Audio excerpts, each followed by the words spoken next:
Hello, my name is Mike Rockwood. I work for Savvy Corp in the United States of America. We have a new product called the Dynovalve.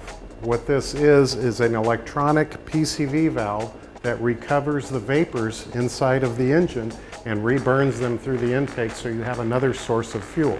This product will reduce your emissions, better gas mileage, more power, and longer engine oil life by the means of reducing the hydrocarbons in the atmosphere. I'm going to explain to you the basic components of the Dynovalve. This is a fuse tap. This is where you get the power for the Dynovalve. It has to be an ignition switch on circuit, which you find in the fuse box. With a test light, you figure out which one comes on with the key. Plug this in, and the fuse that you take out now goes in here. The key is the power needs to come in on the one farthest away from the wire. That's where the power goes in. So to continue the circuit that goes through the fuse plus the fuse that you take out plugs in right there. So everything's protected. Once you have that, you move on to the power. The power has to go to the red wire here for the 12 volts. And this one connects to a ground on the engine compartment. Anywhere that's metal, you put this for the ground. And you hook up your harness, which is made from automotive quality connectors, so they will not get moisture in there and they seal very good, plus they lock in place. Next, we move on to the controller, which is a 4-wire connector. Again, the same quality, very good, no moisture, and good seal that locks in. You also have the controller here, which is a microprocessor that controls the Dynovalve itself.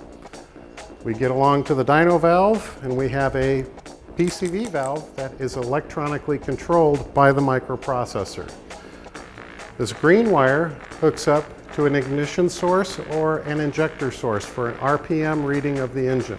Once we have that, the Dynovalve will operate after the engine starts for 4 minutes of runtime. So the computer senses, so the engine warms up, it senses that it's warm. Then the microprocessor will open up at approximately 1250 RPM. Now we have voltage at the Dynovalve, so it will open and allow those vapors from the crankcase to go through the intake. So what we have here is the Dynovalve will produce hydrocarbons from the crankcase through the intake, so you will have more fuel for the engine that the engine is producing by means of those harmful vapors inside the crankcase. Okay, the first thing we must do is remove the PCV valve from the engine. I have one in my hand that was removed from this engine, and we use this as an adapter. Once you remove the PCV valve, you must remove the spring and the plunger. Spring and plunger. Now we have an open orifice to the crankcase. The next step is to install the PCV valve, which we have already installed here. This replaces the stock PCV valve. So it's now a smart PCV valve that is controlled by the microprocessor that I showed you earlier. On this engine, we put the harness in here and we hook up the trigger on this engine to the fuel injector wire. You attach it to the wire by pulling back the insulation and soldering the wire to the pulse wire of the injector. It can also be done from your coil on the ignition.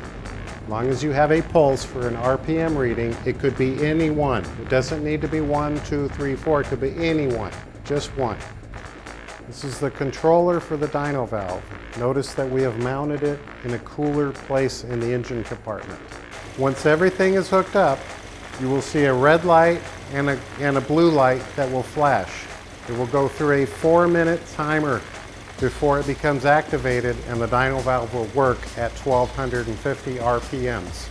Then it will open as you drive the vehicle, allowing the vapors to come out of the crankcase back through the intake, supplementing the intake with more fuel that's already produced from the crankcase. Hydrocarbons, less carbon in the oil, longer engine oil life, longer engine life, better gas mileage, and a little more power. Turn blue, open, come to idle, close. I can feel it. You can feel the valve working. You need to check it when you install it. That's it. All done.